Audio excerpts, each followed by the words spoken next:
आज हम कक्षा छठवीं विषय विज्ञान अध्याय 3 तंतुओं से वस्त्र तक में पढ़ने जा रहे हैं। इससे पहले हमने कपास के बारे में पढ़ा था। अब हम बात करते हैं जूट या पटसन की। पटसन तंतुओं को पटसन पादप के तने से प्राप्त किया जाता है। भारत में इसकी खेती वर्षा ऋतु में की जाती है। भारत में पटसन को मुख्यतः पश्चिम बंगाल, बिहार, असम में उगाया जाता है। सामान्यतः पटसन पादप यानी फसल को पुष्पन अवस्था में काटते हैं। फसल कटाई के पश्चात पादपों के जो तने बच जाते हैं, इन तनों को कुछ दिनों तक जल में डाल दिया जाता है और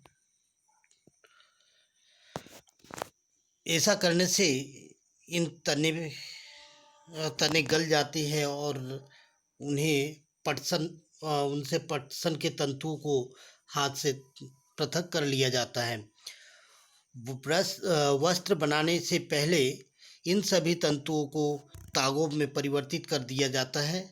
और ऐसा कैसे करते हैं, आइए इस पर हम चर्चा करते हैं। सूती तागे की कताई। आप स्वयं सूती तागा बनाने का प्रयास कर सकते हैं।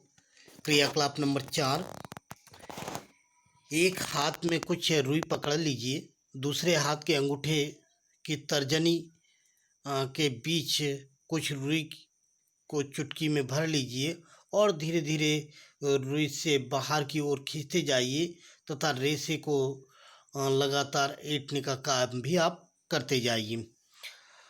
तागा बन जाएगा। ऐसा करने से तागा बन जाएगा। रेशों से लगातार तागा बनाने की प्रक्रिया को हम कताई कहते हैं।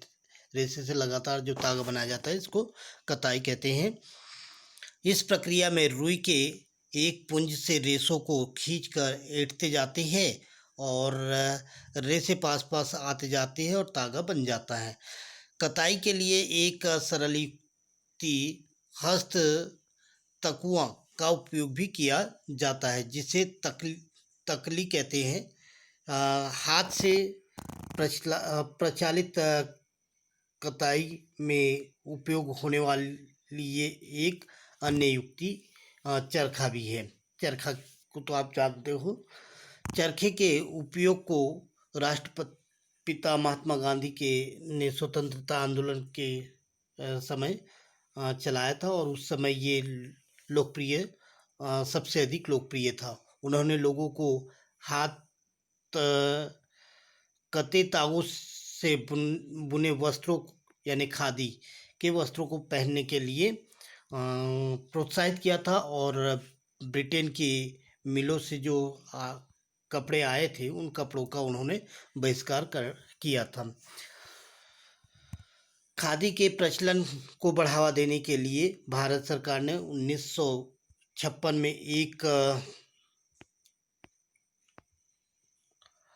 संगठन का निर्माण किया, जिसे खादी एवं ग्रामोद्योग के आयोग के नाम से भी जाना जाता है। बृहद पैमाने पर तागों की कताई का कार्य कताई मशीनों की सहायता से किया जाता है। कताई के पश्चात तागों का उपयोग वस्त्र बनाने में किया जाता है। तागे से वस्त्र कैसे बनते हैं, इस पर चर्चा करेंगे हम। तागे से वस्त्र बनाने की कई विधियां हैं। इसके मुख्य 2 विधियां हैं, बुनाई तथा बंधाई। यानी बुनाई और बंधाई 2 विधि। बुनाई कैसे होती है, इस पर क्रियाकलाप 2 में आपने ध्यान दिया होगा कि वस्त्र तागे के 2 सेटों जिन्हें एक साथ व्यवस्थित किया जाता है से मिलकर बनते हैं। तागों के 2 सेटों को आपस में व्यवस्थित करके वस्त्र बनाने की प्रक्रिया को ही हम क्या कहते हैं, बुनाई या वीविंग कहते हैं। आइए कागज की कुछ पट्टियों को हम बुनने की प्रयास करते हैं।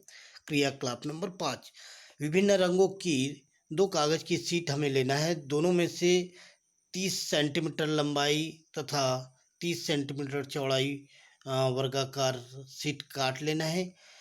अब इन दोनों शीटों को आधा मोड़ना है।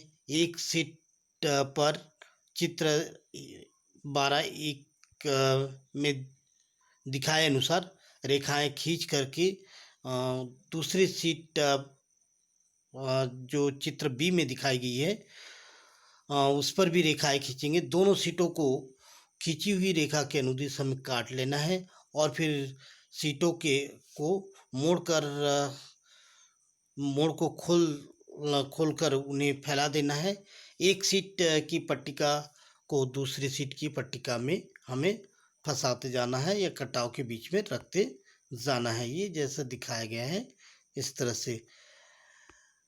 चित्र सी में दिखाए अनुसार हम बुन लेंगे और चित्र डी में पट्टियों के बुनने के पश्चात का जो नमूना होगा वो इस चित्र डी में बताया गया है। ये इस तरह से चित्र मतलब होगा। इसी ढंग से तागों के दो सेटों को बुनकर वस्त्र बनाए जाते हैं।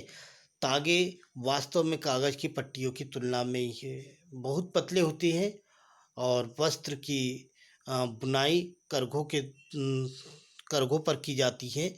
करघे या तो हस्तचलित होते हैं या विद्युत से चलाए जाते हैं। एक विशेष प्रकार की बुनाई भी के बारे में बात करते हैं हम।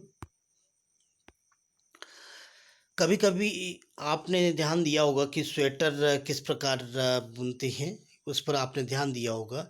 इसकी बुनाई यानी निटिंग में किसी एकल तागे का उपयोग वस्त्र के एक टुकड़े को बनाने के लिए किया जाता है।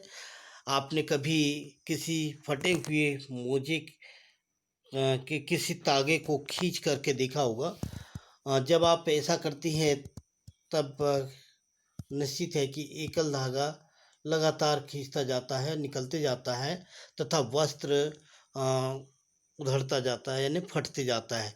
मोजे और बहुत सी अन्य पहनी हुई जो आपके वस्त्र है बुनाई द्वारा बने वस्त्रों से ही बनाई जाती है। इस प्रकार की बुनाई हाथों से तथा मशीन द्वारा भी की जाती है।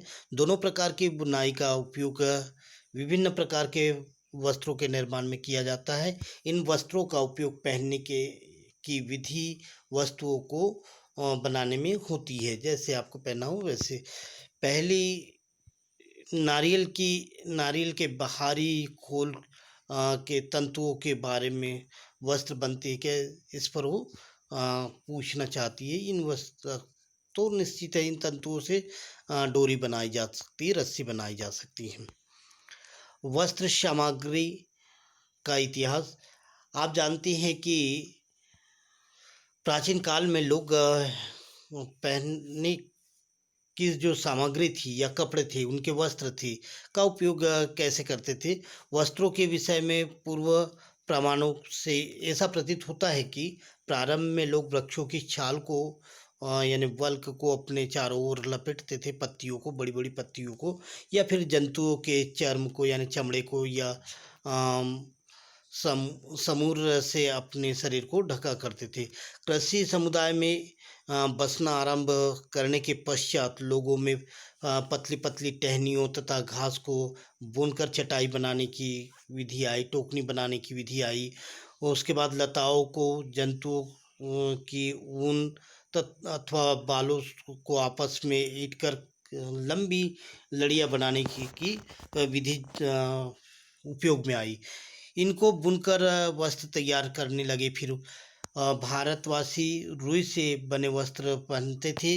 गंगा नदी के निकट के क्षेत्र में उगाई जाती थी जो ऊन मतलब कपास, उनसे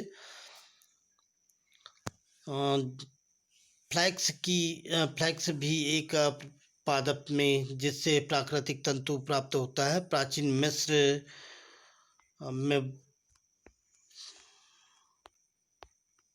में वस्त्रों को बनाने के लिए रुई तथा फ्लैक्स की कृषि नील नदी के निकटवर्ती क्षेत्रों में की जाती थी।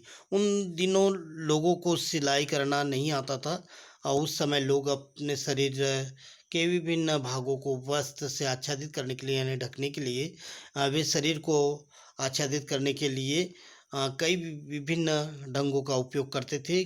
सिलाई की सुई का आविष्कार होने के बाद वस्त्र की सिलाई होने लगी और वे कपड़े पहनने लगे।